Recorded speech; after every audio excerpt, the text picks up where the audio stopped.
Oh, there it is. See, I was gonna use one of our intros, but then I was just like, if I'm doing a multi-stream, I can't be doing that.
And I put, by the way, for the YouTube folk looking, I'll put some effort into that thumbnail. Didn't I, motherfuckers? Fire thumbnail, ain't it?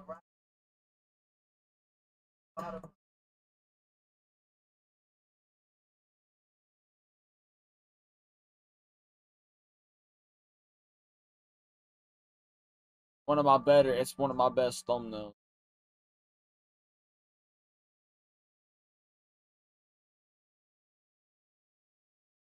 I arrived. 33 None years, probably by right. 25. But this that's 25. Jokes on motherfucker, we alive. All these niggas popping now. Young. Everybody say that they make me dumb. I remember I was money was parties I was on. One chance to grow some. Talking like grow some. Hope for broke on. Struggle for far from. Drive. Prize. Power. So man, talk with you. Large picture. That's just mama. Mama. Watch. Fight snap. That again. Rap name. Bad thing.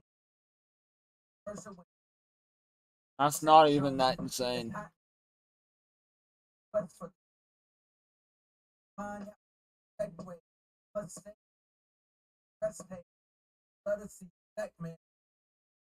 Plus you have check that. Ever thought about your that? Love the truth. That's exactly what you want to see. That.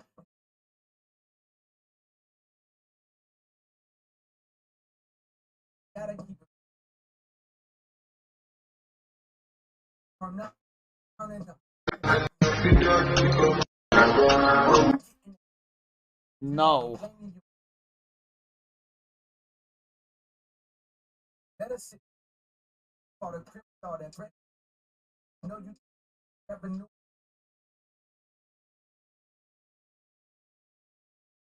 Grow up. Grow up. Grow up. Grow up. Open to only pop is right in how you open. That's just but you gotta be. God damn, nigga. Shut the fuck up. God damn, nigga. That's a route to the bottom. Up. Open for up. Call yourself. I'll be here. I'm not here. Told you 5 years. I love it.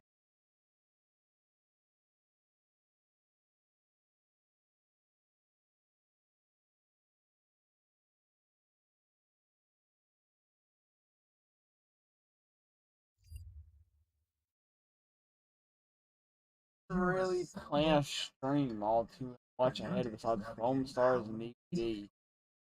And it's 3:30. I kinda just want to eat and go to bed. Do this tomorrow.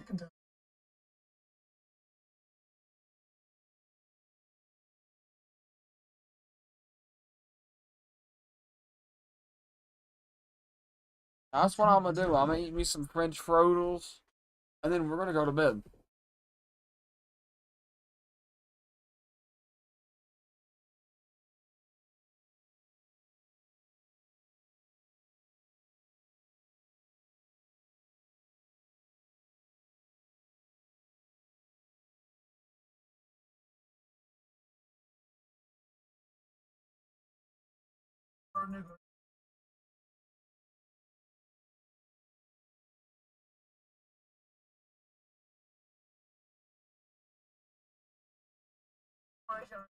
Yo, what up, coffee?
Just like him.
Head on.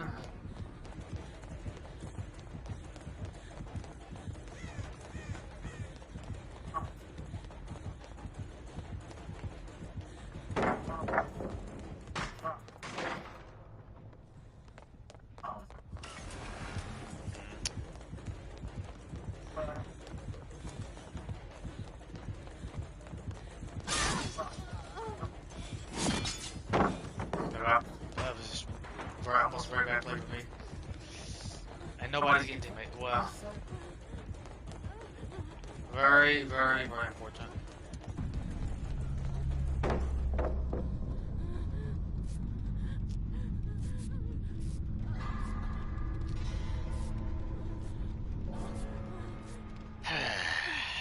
Oh well.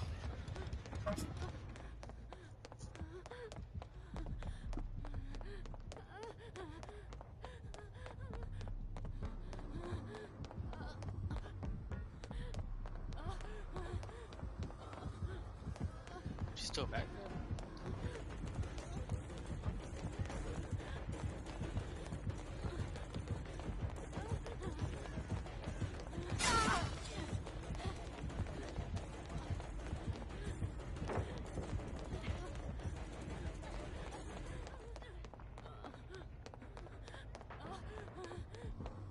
Bro, someone's got a chemical trap. Look at that.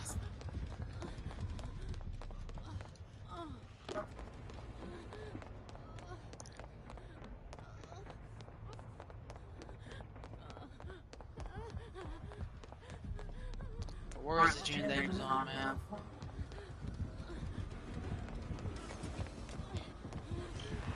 Oh my gosh. I got confused because the sable.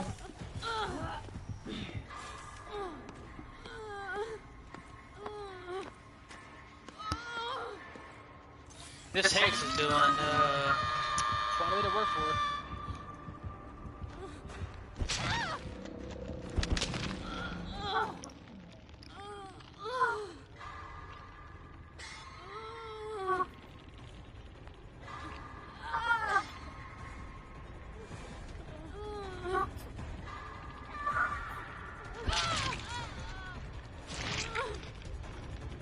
I'm just going to die, see if they can get Hatch. Looks like she's dead as well.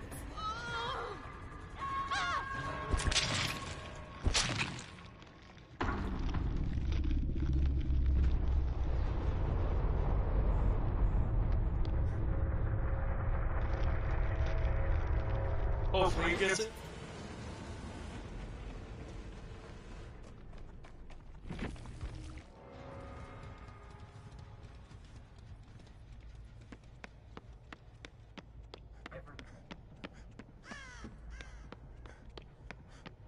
I hear Hatch right now.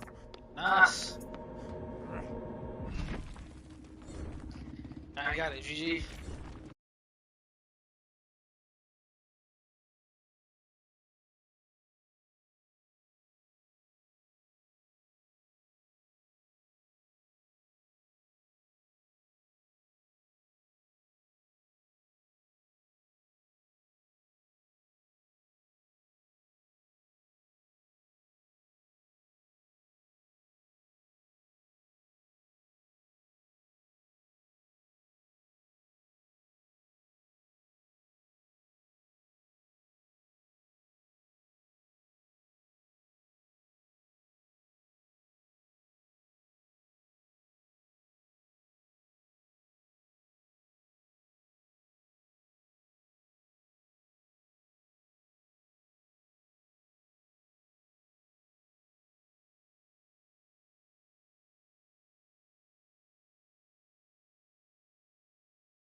So I know the word fake. I think it's offensive when it comes to professional wrestlers, because as far as I'm concerned, they are artists, and they use their powers and their magic to make us all believe. However, there are a few things that we can talk about, which we are going to do here today. So hello, my name is Simon. What culture shouldn't have said it like that? That was a stupid thing to do. And yeah, there's 10 things that you see in WWE, and then try to see them, but you can't. Number 10, slap in the leg. So this created quite a storm a couple of years ago, didn't it? To the point, some promoters even put up massive signs that said, do not slap your leg.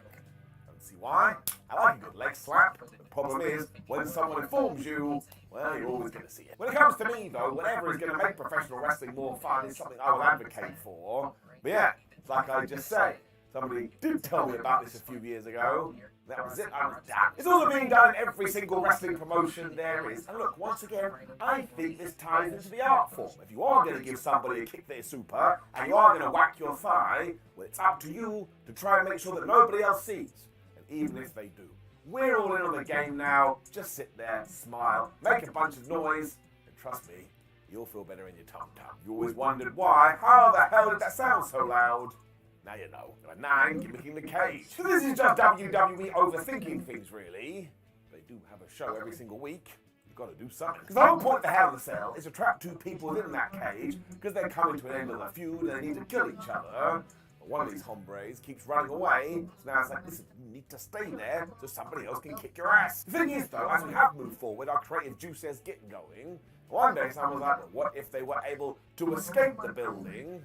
May notice when this does happen and you look into the mesh, usually a little bit will be torn so that when 2 massive wrestlers do hit it, they can go tumbling to the outside. Number 8, spot calling. Yes, it happens, and if anything, you should point the finger of blame at the production company, go and move the mics, and let our sports entertainers do what they need to do. And yes, I think most people do know that wrestlers talk to each other when they're in the squared circle, because it ties back round once again. If you are really good at it, like a Randy Orton, his name just popped up into my brain, you feel the crowd, and you're like, listen, we were going to go left, but it's time to go right. I really do think the only reason we discuss this as much as we do is because of John Cena. That guy, in the best possible way, didn't care. He would just shout, elbow drop, and everybody would hear it. However, as the man who can't be seen explained, well, yeah, sure, the people in the front rows can, but I'm playing to everyone, and I want to make sure that they all have a good time. Also, we all nerd out for this kind of stuff anyway. It's like we're a part of a secret club. And we are, friends. We are. Number 7, the chair shot. So, as a man who wrestles and has taken many a chair shot, let me tell you this. Doesn't matter where it strikes you on the body, it really, really hurts. It's still an object, and it's being swung with force. It's not a pillow now, is it? Safety comes into play here too, because of course in 2023/2024, we're all aware of CTE, and I don't want anybody to get brained anymore. It's why when sometimes you see somebody pick up one of these, they may just poke somebody in the tum-tum. It's twofold. 1, again, they're trying to protect them, but 2, if you do that, even though it will wind your opponent just a little bit, you don't go full into those ribs, so everyone is mostly okay. I'll be honest, it still kind of sucks. Also, on this note, don't forget wrestlers need a life outside the ring too. Why do you always want them to be so damaged? Number 6, catching the dive. Which is not as easy as you may think. Let's all stand sideways. Imagine you have a full adult come pelting at you. It's kind of scary. This is where the craft does come back into play though, because if you are the catchee, not only do you have to make sure you do your job, but you also have to make sure the guy giving you the dive looks as good as he possibly can. I mean, why do you think it was dubbed a suicide dive? It's meant to be totally insane. Actually, in the modern day, we have moved away from this, because let me present you to Exhibit A, Darby Allin. If you've seen his dive, he don't hold up in back, he just pings into people. That's why he's absolutely fabulous to watch.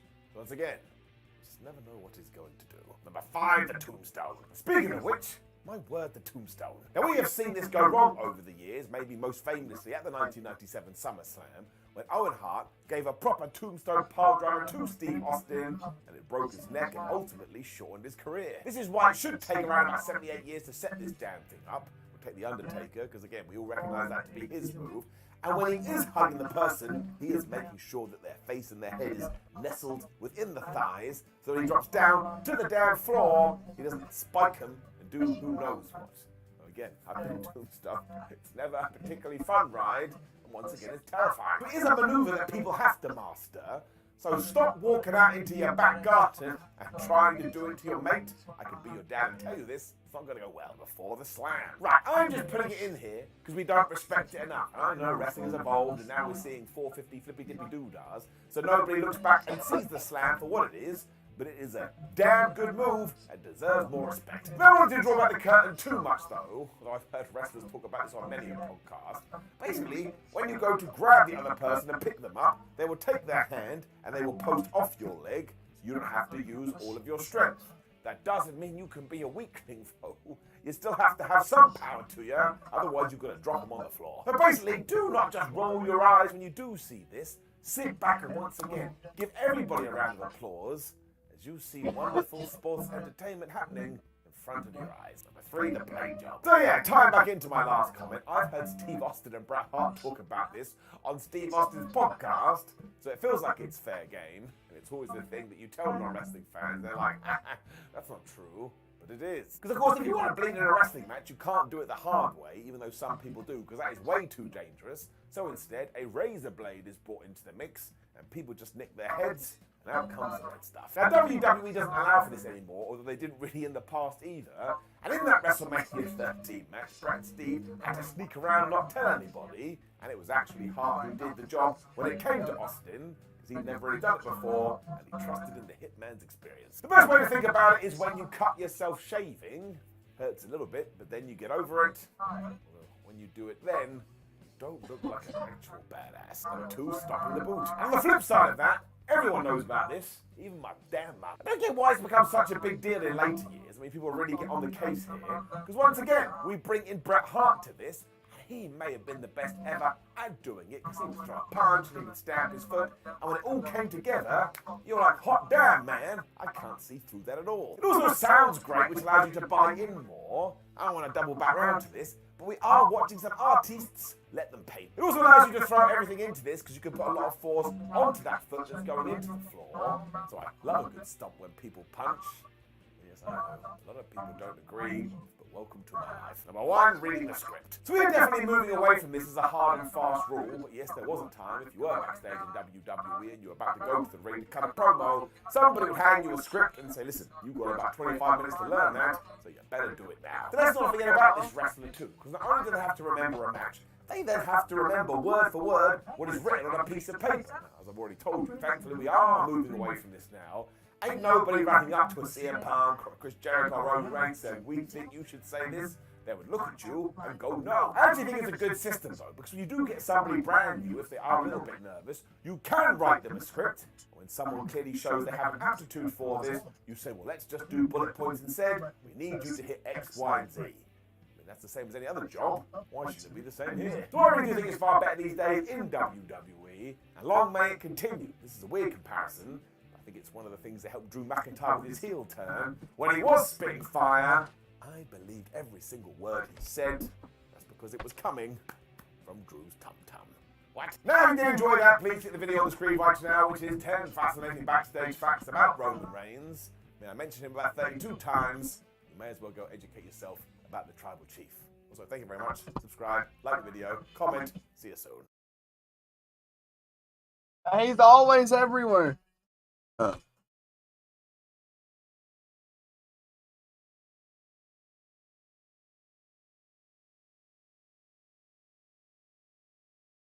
WrestleMania has turned 40 years old, and I will in a minute. Time to celebrate. To do that, we are going to drop an interesting piece of trivia from every single year, and yes, other people will be fixing tagging food later right in the now, or I video, would. But for now, you're stuck with me. So are you comfortable? Great, let's go. WrestleMania 1, the awful first pitch. The first WrestleMania has been discussed so much over the years, most of the facts are known. It had to be a financial success to serve the WWF. Hulk Hogan choked out TV host Richard Belzer by accident and probably on purpose. What? And the card itself is bizarre. You would not get away with it today. Therefore, we shall go back to one of the best pieces of trivia you'll hear throughout this video, and that is that Vince McMahon wants to call this event the Colossal Tussle. That's right. It makes me sad as right now we could be talking about the 40th Colossal Tussle, but alas, Howard Finkel had a much better idea, which is to take Beatlemania and just switch it to wrestling. It's just yet more evidence that the thing was underappreciated in the company, even more so as he got bullied a lot, and that sucks. Let's all remember that Howard ruled. WrestleMania 2, a long gap. WrestleMania 2 in many No, ways it's all for was me. a I have the mess. munchies You'd have thought because the you whole ain't thing is the getting any. powers that be decided Put to your own. broadcast it from 3 different cities with 3 different events. Talk about biting off more than you can chew. All the cameos were awful too, with guest commentator Susan St. James sounding like she was appalled to be there. It also could be why Vince McMahon took another 35 years before booking another cage match on the show of shows. That's how Got much that? Hogan versus King Kong Bundy in the Steel affected him. As I'm sure you've now realised, the only other steel cage contest at a Mania was when Shane McMahon took on Braun Strowman at number 37, just a cool 35 years later. WrestleMania 3, the match that changed the world. Most matches are planned before the bell rings in 2024. That will be a forever debate, but it's not actually that new.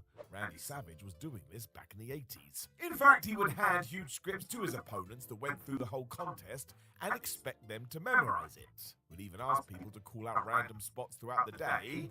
He was really into this. It was the same for Mania 3 when Savage took on Ricky Steamboat, and you can't argue with the results. It's still considered one of the best WrestleMania matches ever. It was received so well, others started to try and copy it. In many ways, it's one of the reasons we did get to where we are today. It's when you see something that's good, you want your own piece of the pie. WrestleMania 4 plans change. For some reason, the WWF overthought WrestleMania again when we got to round 4, as we did a whole night tournament. It did not work. The whole thing continually changed too, because for a long old while, Ted DiBiase was scheduled to become the new World Heavyweight Champion, and then he didn't. Now, this made all the sense in the world, as the $1 Million Man was not only a great worker, but his gimmick was super over. People hated this guy. It all then moved as Hulk Hogan wanted to be a movie star, which is when someone decided, you know what? We should give all of this to the Macho Man. It really was a terrific idea, because even though Mania 4 in general wasn't all that great, it was so nice to see Savage get his due, and obviously we used all of this to craft WrestleMania 5, where the Mega Powers would implode. It's even more warm and fuzzy in the tum-tum stuff now, because Randy deserves something like this in his career. That dude was so damn good. WrestleMania 5, a smash hit. So you could say that the Hogan-Savage match itself at WrestleMania 5 wasn't all that good. I don't think that's fair, it's fine.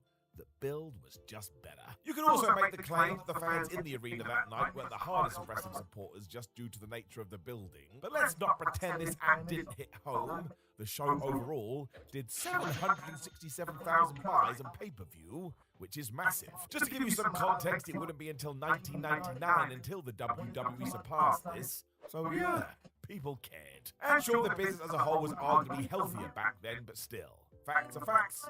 We all wanted to see how this one ended, because somebody had lust in their eyes. WrestleMania 6, the ultimate sabotage. This Mania was rewriting things all over the place, as it was the first WWF tentpole event to be held outside of the USA, and we had a babyface versus babyface main event.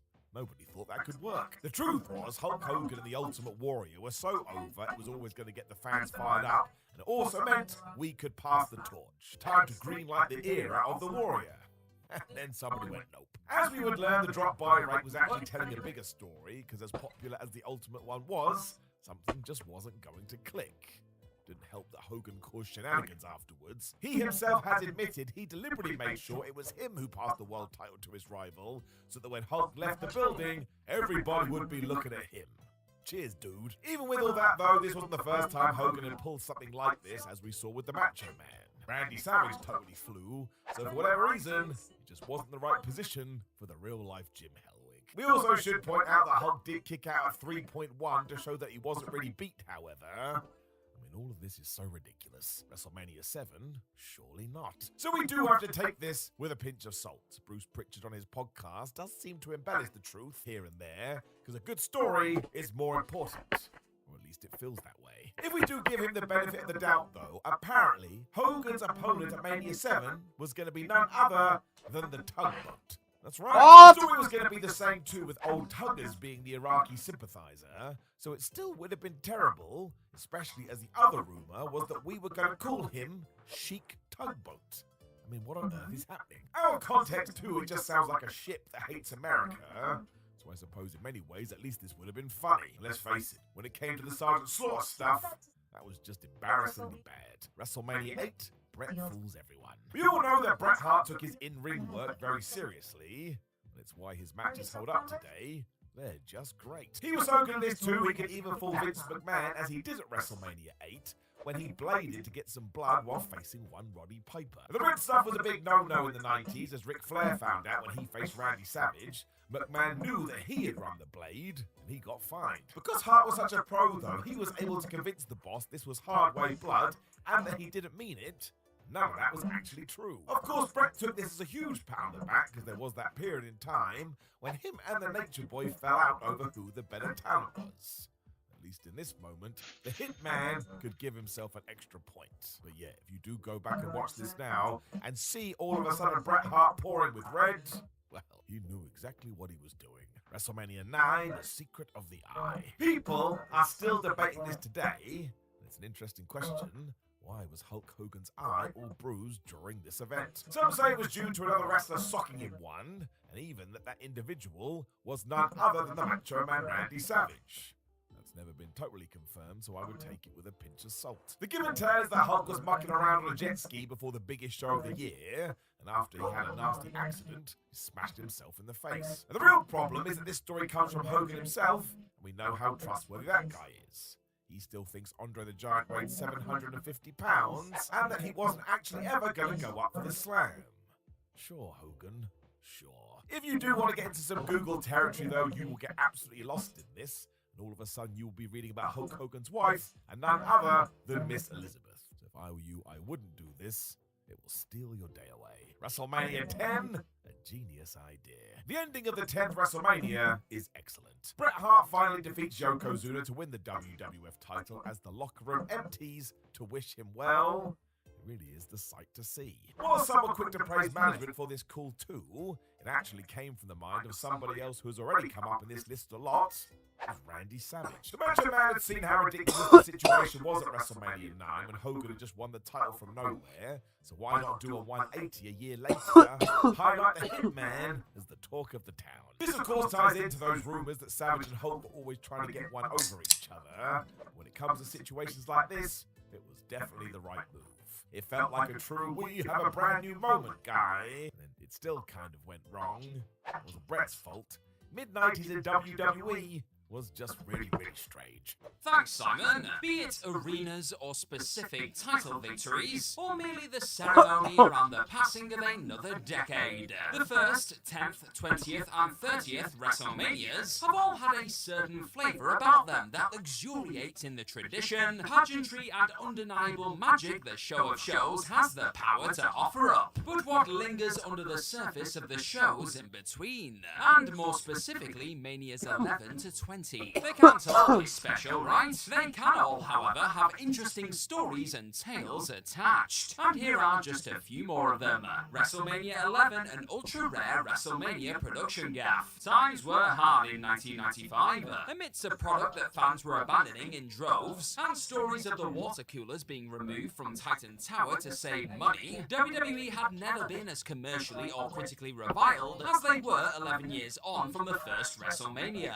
In a fairly transparent attempt to subvert that narrative entirely, Vince McMahon's solution to bolster the new generation's first official Show of Shows was a simple but stupid one. Use loads and loads of famous people because the wrestlers are not famous themselves. Lawrence Taylor main eventing against Bam Bam Bigelow was the centerpiece of the idea, but Pamela Anderson heading to the ring with Royal Rumble winner Shawn Michaels fed into an angle where she dumped him in favour of Diesel on the night. Not to be outdone, Michaels entered with Jenny McCarthy on his arm, did a lap of the ring and revealed that the skint's market leader only paid for 3 WrestleMania ring skirts. The story behind the scenes was supposedly mere clumsiness rather than the WrestleMania ring skirts. The story behind the scenes was supposedly mere clumsiness rather than the need to be frugal. The delivery allegedly arrived 1 skirt short. But the irony of surrounding the ring with photographers only to have your own cameras reveal an aesthetics fumble was yet another optic setback the company were forced forced to endure. WrestleMania 12, WrestleMania goes Hollywood but stays pro wrestling. Star-laden but with little genuine quality output to show for it, WrestleMania 11 was a failure at the box office and survives today as one of the weakest standalone cards in the event's history. 1 year later, and WWE elected to save money on the frivolity of celebrity wages, even though the very logo of the show aped the 20th Century Fox branding, and Roddy Piper and Goldust engaged in a suitably cinematic Hollywood backlot brawl. With the main event sold on the idea of the two very best wrestlers in the history of the organization, having potentially the very best wrestling match of all time,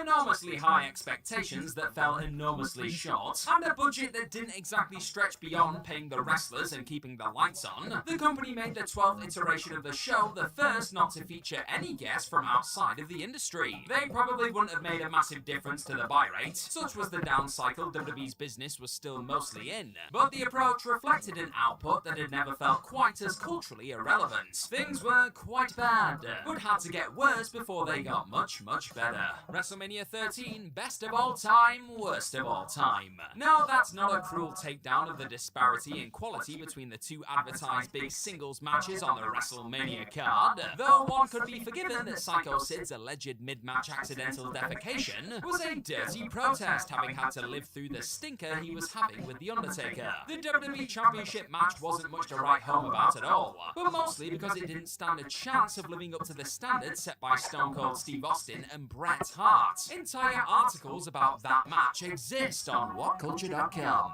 and it took a number of years for its influence to truly be felt, especially in its immediate aftermath, because the fewest people in WrestleMania history pay to watch it live. It's a correct but subjective take that Austin vs. Bret was the best WWE match ever, but an objective one to confirm that WrestleMania 13 drew the lowest buy rate in the history of the show. Just 237,000 households bought the event, down from previous record holder 290,000 a year earlier. But those 237,000 saw Steve Austin become a made man, continued to watch, told their friends who told their friends, and nothing was the same again. WrestleMania 14 pulled 730,000 buys, reflecting the biggest jump in numbers between shows since WrestleMania 5 shattered numbers in 1989. WWE was about to get Hulk Hogan, Randy Savage big all over again, and by 1998, new Hulk Hogan, Stone Cold Steve Austin had his Macho Man waiting in the wings. WrestleMania 14, the birth of an iconic catchphrase, as both a signifier that the most electrifying man in sports entertainment is on his way to the ring, or closer to yet another epic promo, if you smell what The Rock is cooking, became arguably the line most associated with a man that had a Rolodex of money ones during his years atop the wrestling business. And as is often the case with pro wrestling magic, it exploded a little by accident. WrestleMania 14 featured a series of special guests that WWE felt were in keeping with a shift in attitude for the product writ large. Pete Rose had been huffed from the Major League Baseball Hall of Fame due to a betting scandal and was destined to be hated in Boston where the show took place. The DX band represented heels and drew more heat than Triple H himself for their rendition of America the Beautiful. Mike Tyson was the baddest man on the planet by name, and even more controversial by nature. Jennifer Flowers courted national infamy at the time for an affair with then-President Bill Clinton, leading to a presidential-like interview with The Rock ahead of his Intercontinental Championship bout with Ken Shamrock. The cutesy piece was an excuse for the title holder to flex his promo skills, and the line was, relatively for wrestling, thrown away, as he wrapped up a gag about the size of his genitalia. Different time? Yeah, different time.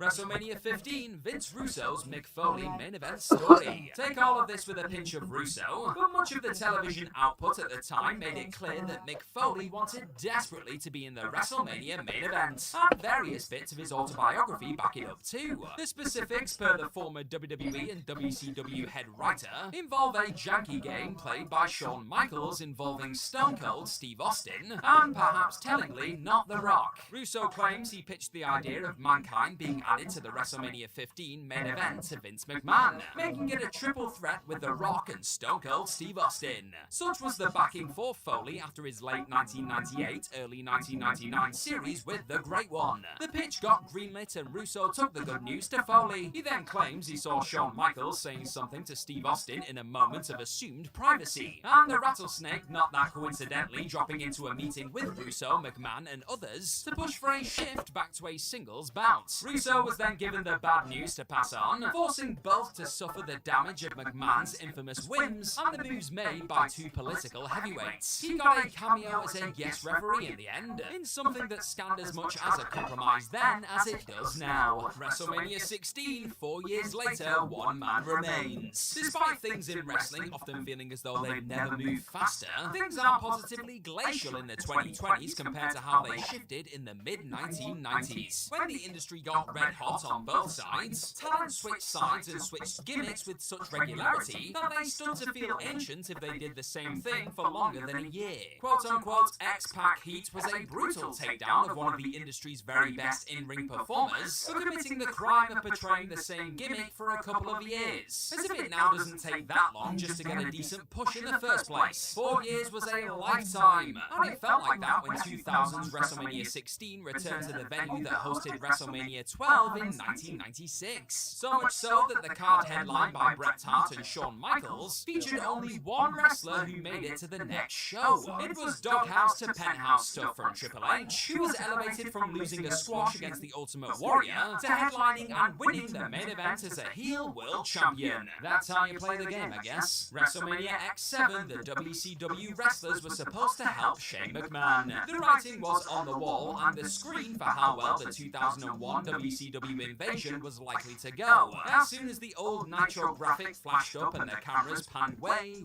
up into the gods to locate the select few World Championship Wrestling talent in attendance at WrestleMania X7. Shane McMahon offered a shout out to draw the crowd's attention to the group, but that was the extent of their contribution to what proved to be the beginning of the end of WWE's cultural dominance. Per various stories from those there at the time, Sean Stasiak allegedly wasn't great at keeping their involvement a secret, and when the league reached Vince McMahon, he scrapped them getting anywhere near his family affair. In hindsight, it was a smart booking call, to be honest. The wrestlers were booed thanks to years of fan conditioning about the Atlanta outfit, and the younger McMahon being kept babyface was crucial to the contest's bizarre but brilliant outcome. WrestleMania X8, Bret Hart returns to WWE less than 5 years after Montreal. WrestleMania X8 was a pretty divisive WrestleMania with a pretty abysmal aesthetic. So here's a picture of a pretty divisive WrestleMania with a gorgeous one instead. This image finds Bret Hart entering the ring for his 1993 title defense against Yokozuna before Hulk Hogan just came along and spoiled everything. But these creative crimes committed against the Hitman were nothing compared to what happened to him in 1997.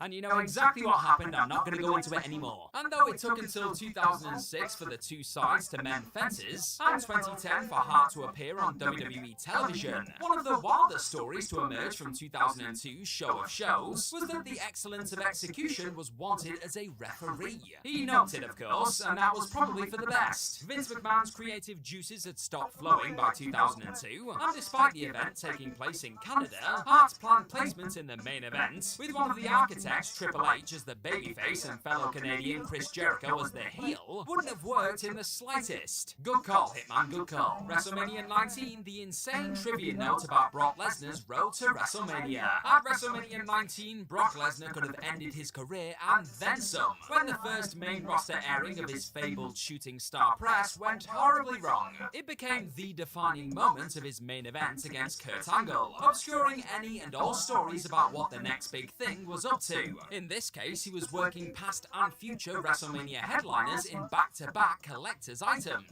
Brock worked twice between a bait-and-switch SmackDown match with Kurt Angle in March and the April Show of Shows, sharing the ring with The Rock and John Cena over the 48-hour period. The Great One went over Lesnar clean on March 15th in a Miami house show battle, before the Beast rolled over Cena the next night in Tampa. The results make relative sense in context. Hollywood Rock was set to beat Steve Austin ahead of losing to an incoming Goldberg, and Cena's nascent rap gimmick had gotten him a spot on the WrestleMania pre-show. But the former being trapped in the memories of those that attended makes it one of the great hidden gems. WrestleMania 20, Molly Holly offers up her hair to get on the show. With WrestleMania 20 hosted inside Madison Square Garden for the third time, and with a Where It All Begins Again tagline attached, there was a feeling both inside and outside of WWE that the 20th edition of the show had to be the most prestigious ever.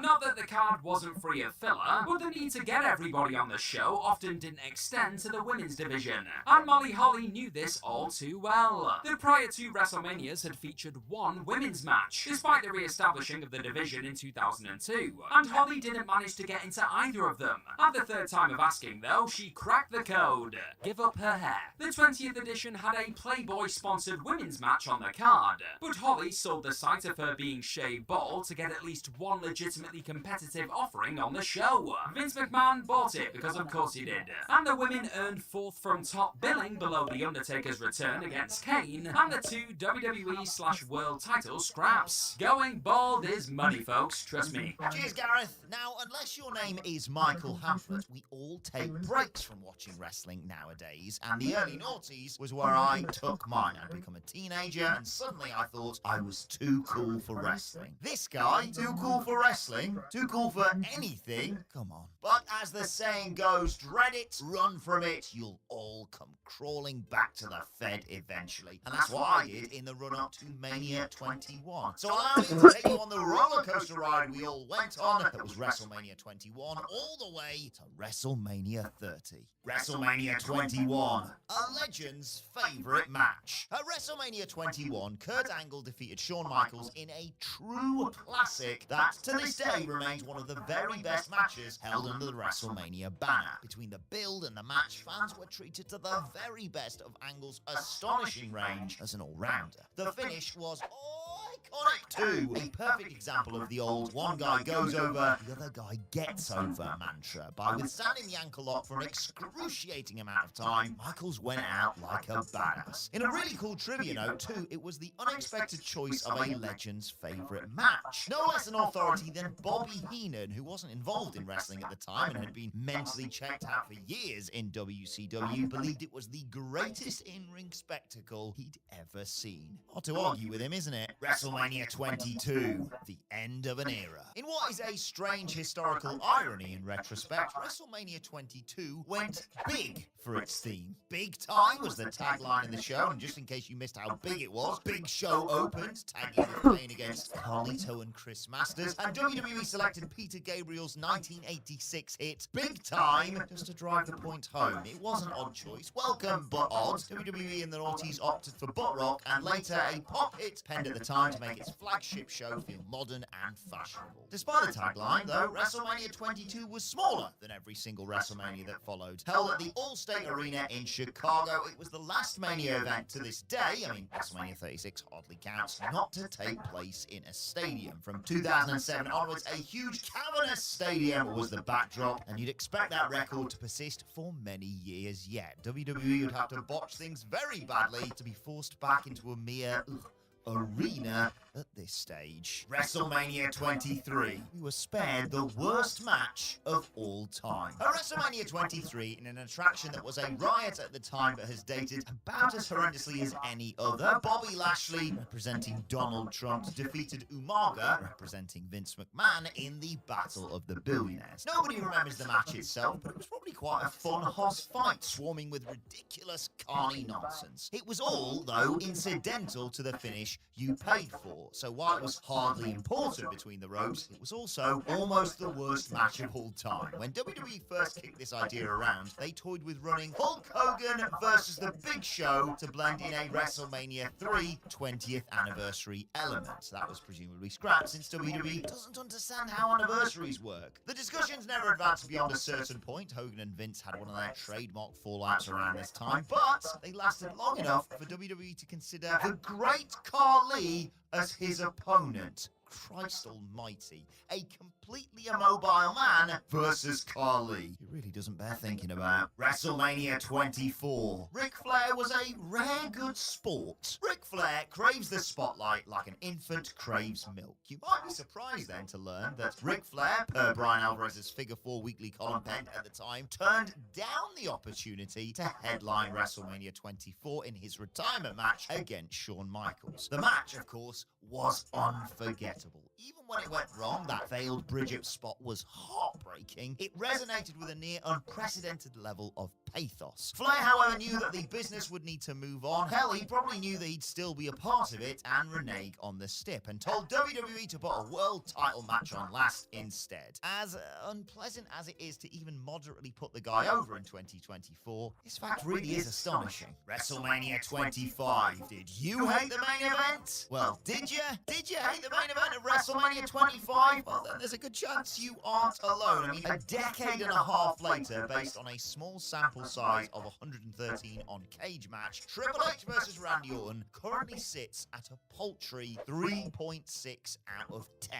Ugh, Randy Orton didn't like the match much either. In an interview with The Sun, don't buy The Sun by the way, it's a rag, conducted a month after the show, Orton articulated the same complaints you likely hold yourself. He felt that the Triple H loses the title in the event of a DQ stip was stupidly prohibitive, made for slow, one-dimensional action, and betrayed the promise set by some unhinged preceding television of an all-out violent war. Not wrong. WrestleMania 26. Triple H learns a timely lesson. Since becoming a genuine headliner talent in 2000, Triple H almost invariably worked the longest match on the WrestleMania card. And if he didn't, he went long regardless. At WrestleMania 26, he worked his shortest match since WrestleMania 15 and up to his retirement, where he did a job to Kane via DQ in 11 minutes and 33 seconds. At the University of Phoenix Stadium, he went a positively breezy 12 minutes and 8 seconds against Sheamus. The interesting aspect of this is that, by consensus, the match was one of his more well-received efforts on the grandest stage. It wasn't a blow-away great match in and of itself, but it was an accomplished effort that kept the card ticking along nicely, and from which his opponent emerged with a degree of credit. Notably, it was also one of his loudest. It kept moving, and the fans weren't left bored stiff by the worthy main event posturing and stalling. More of that to come. WrestleMania 27. Poor Dean Malenko. The Michael Cole heel character was insufferable, and I say that from a place of respect. Game recognized game. As if the wrestling wasn't generic enough and the storylines weren't embarrassing enough, literally every second of television was ruined because the voice of the company was an obnoxious arsehole. There can be no catharsis to be had because Cole didn't even get his comeuppance at Mania 27. He won after the match was reversed, and the program evolved into a sodic trilogy. The first match was unbearable on every level, though. Oppressive, tedious heat, non-existent excitement, awful, bloody comedy. It was impossible for it to be good. It had Michael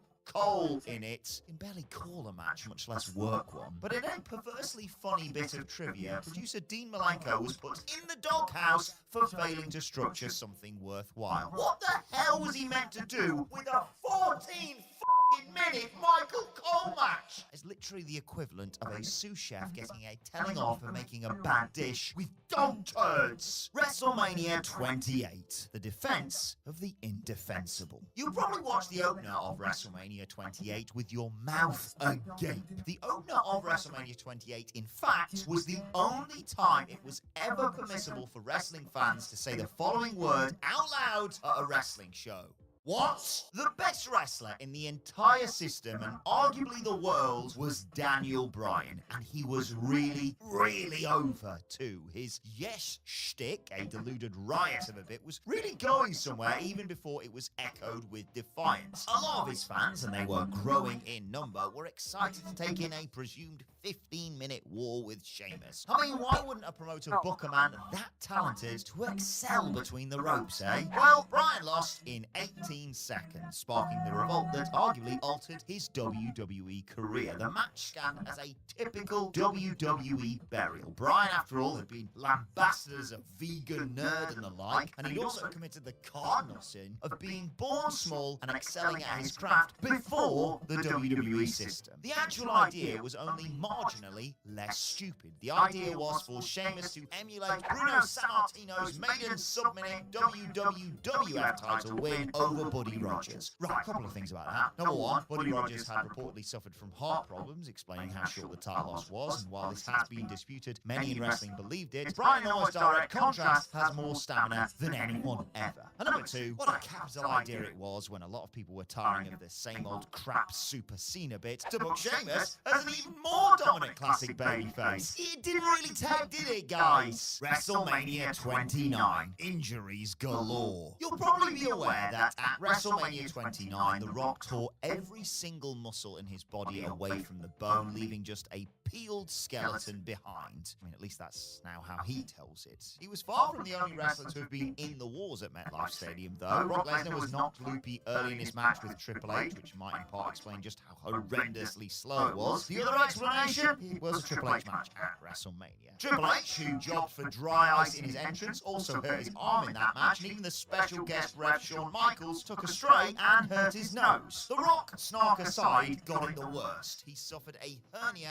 and tore both an abdominal muscle and his adductor, and was for a long time advised to stay out of the ring to avoid becoming a liability in Hollywood. John Cena didn't get injured in the twice-in-a-lifetime match, but he did work it hurt. His thumb was broken and he was suffering from a bout of food poisoning. WrestleMania 30, the ultimate false dawn. When WrestleMania 30 concluded, it was easy to believe that WWE had finally embarked on a bold and much necessary new direction. The Shield squashed 3 Attitude Era dinosaurs in under 3 minutes. Cesaro won the inaugural Andre the Giant Memorial Battle Royal back when you thought WWE believed in both the performer and the stip. The Undertaker, and this was key, actually lost at WrestleMania to Brock Lesnar, and the Sage of Grief that WWE perfectly orchestrated in the aftermath inspired as much negative emotion as the Daniel Bryan doubleheader sparked wild scenes of jubilation. WWE had pissed its vocal hardcore fans off one too many times. WrestleMania 30 was a show of contrition. New stars were made, old souls were buried. Except it wasn't. It was a one-night exercise in preventing a PR disaster of a full-scale main event exodus. Cesaro's push was quickly abandoned. Brock Lesnar amplified the worst characteristics of the part-timers, and Daniel Bryan was not made as the guy. He won the belts, yes, but he wasn't the guy, and was even told by Vince McMahon the week of WrestleMania 30 that Roman Reigns was his pick to be the next John Cena. I mean, at least let him enjoy it for a day, for goodness sake. Anyway, over to you, Andy Murray. Hello there, my very good friends. Andy here, and it's time to bring this sucker home with a little journey from WrestleMania 31 to WrestleMania 40. WrestleMania's most recent decade has cemented an era that has perhaps reflected the best and worst of the sports entertainment market leaders. The capital M moments only grew with the size and scale of the shows, which have continued to expand at an insane rate. From stages and set pieces to everything in between, WrestleMania remained a monster between 2015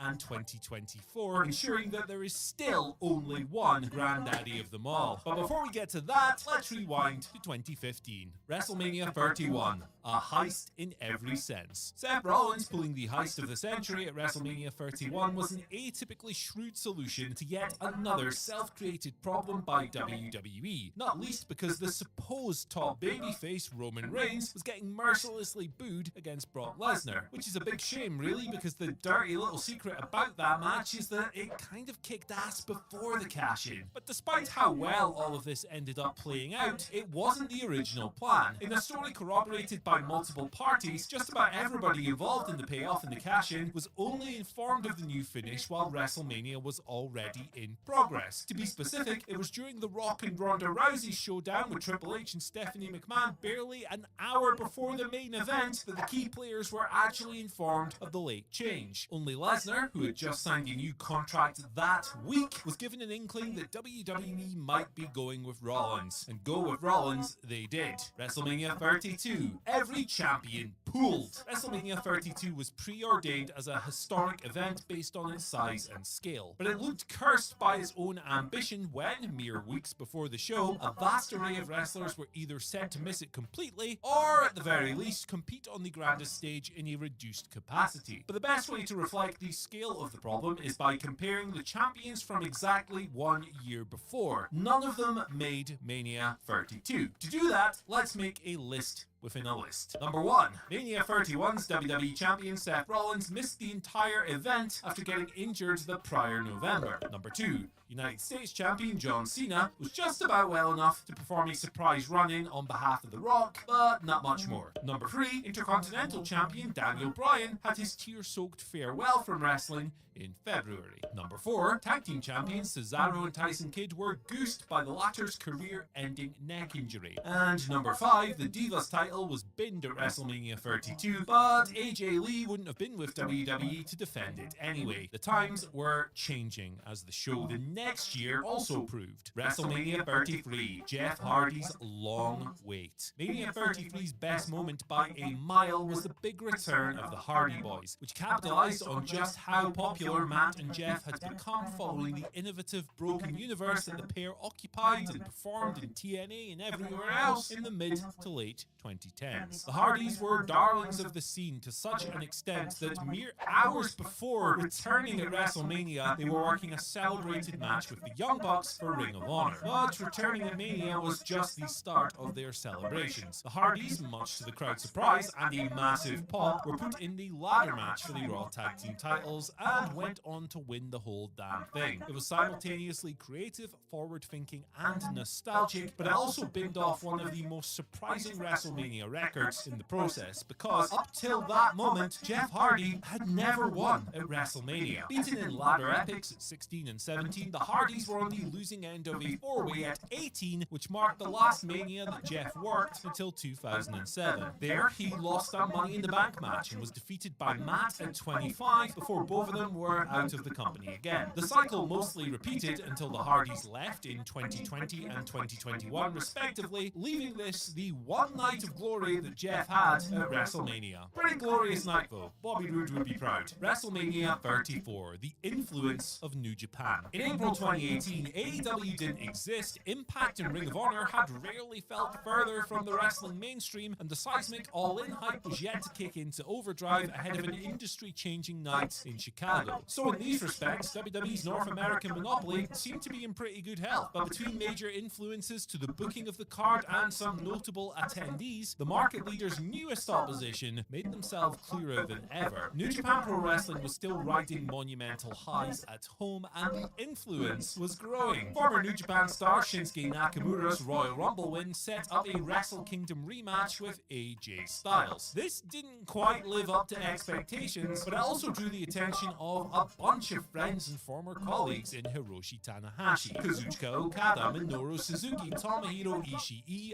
The GOAT, and Juice Robinson. Those 5 were all in attendance for Styles vs Nakamura, having individually and collectively drawn some headlines of their own under Gedo's once impeccable pencil. WrestleMania 35, the longest and the last. Nobody wanted nor could have forecast the real reason WrestleMania would become a 2-night extravaganza for good, but the global pandemic's inadvertent gift to wrestling was nearly a decade in the making. Mania had been steadily increasing in runtime for a long time, but when the WWE Network replaced traditional pay-per-view, things spiraled out of control. Never was this more apparent than at WrestleMania 35, when the 8-hour show stretched beyond midnight. This ended up butchering the magic of several historic moments and left thousands of people stranded in a downpour due to local transport not being able to handle it and generally being really bad. I can say this because I was one of them. I looked like an idiot and still feel like one. Once upon a time, WrestleMania was a best of the best type show, clocking in at around 4 hours and featuring less than 2 hands worth of matches. It was special, every bit as special as the marketing wanted you to believe. And WWE succeeded in making the show of shows feel like, well, the show of shows. 35, however, was the longest Mania ever, the longest WWE show ever, and will hopefully hold that dubious honor forever. WrestleMania 36, a chance to finally show off. Dolph Ziggler's quest for a WrestleMania singles match went from being a career curio to a cruel joke at his expense as the years passed. But the cruelest joke was yet to come for Dolph when he finally got that singles match at the saddest WrestleMania in history. COVID-19 had taken a terrifying hold of everybody and everything by April 2020, and Mania was no exception. A memorable WrestleMania for all the wrong reasons, it played host to many firsts, but a genuinely significant one one wasn't to be celebrated. Dolph got his moment in an enjoyable, story-heavy loss to Otis, but the only fan there to see it was the one rotating above the ring, keeping the bloody place cool. Ziggler was back out of contention by the time audiences came back, and he was released for good in 2023. 2024 will see him work multiple singles matches over the biggest weekend of the year, and on his own terms, rather than WWE's. WrestleMania 37. The WWE title opens Mania for the first time. Multiple eras of multiple top titles did away with the chance of WrestleMania escaping past its 20s without a World Heavyweight title match opening. But either down to dumb luck or institutional bias, the gold with the longest lineage never jerked the curtain until WWE got back in front of actual fans in 2021. Edge defended the World Heavyweight title at 27, and Sheamus winning the same one at 28 were both examples of WWE testing the waters, and the Universal title ended up following suit at 35. But the title considered the richest prize in the entire business, the WWE title, had never gone on first until Bobby Lashley and Drew McIntyre wrestled at 37. It was the right call as well. Not only did it preserve the long-standing story of a failed redemption on Drew's behalf, but it also made space for Sasha Banks and Bianca Belair to make some history of a more euphoric kind in the main event. WrestleMania 38, a first win for a former star. Sasha Banks' WrestleMania record stands as a monument to everything she did right for WWE and everything WWE did wrong for her. Mania 32 saw her make history alongside Becky Lynch and Charlotte Flair as the Divas division was laid to rest for once and all in the name of Revolution. Shunted into multi-woman matches at 33, 34, 35, 36 and 38, it became quite remarkable how little creative had for Banks whenever WrestleMania rolled around. 2022's 38 was Sasha's last effort on the grandest stage, but marked her first and only win. Scoring tag gold with Naomi represented a sliver of redemption for losing the same belt alongside Bayley 3 years prior. But it was only just a sliver, as they both knew enough to leave the gold behind on John Laurinaitis' desk, and they walked out of the company that summer in protest of more dodgy booking. 37 was the outlier, of course, and even then, a spellbinding match with Bianca Belair obscured an abysmal can-they-coexist story along the way. WrestleMania 39, Roman's record-setting reign. Not only was WrestleMania 39 the first time a rubber chicken had been thrown into the ring during the main event, sorry Cody, but also a show that saw defending champion Roman Reigns add another historic chapter to his case. In beating Cody Rhodes so controversially, Roman set a WrestleMania record that'll surely never be touched. Not Hulk Hogan, nor John Cena, nor Steve Austin, nor The Rock, nor The Undertaker, nor Tugboat, nor anyone else you can think of had managed 3 consecutive defenses of the same title before the Tribal Chief. Hogan had 2 between Manias 2 and 3, and it felt like Triple H never let go of the damn thing between 2002 and 2005, but even John Cena's long reigns never stretched beyond multiple Manias. In 2024, Roman is set to make that 4. Let's just hope he doesn't stop the story from being finished this time. And finally, WrestleMania 40, a quarter century in the making. At the time of recording, WrestleMania 40 hasn't happened yet, and following the ultra-divisive conclusion of WrestleMania 39, the fascinating fact could and should simply be that Cody Rhodes actually won the title. But instead of that, let's mind the location for a stat. Most notably, the return to Philadelphia marks the longest gap between WWE's first and second visit to a city ever. New York City had shows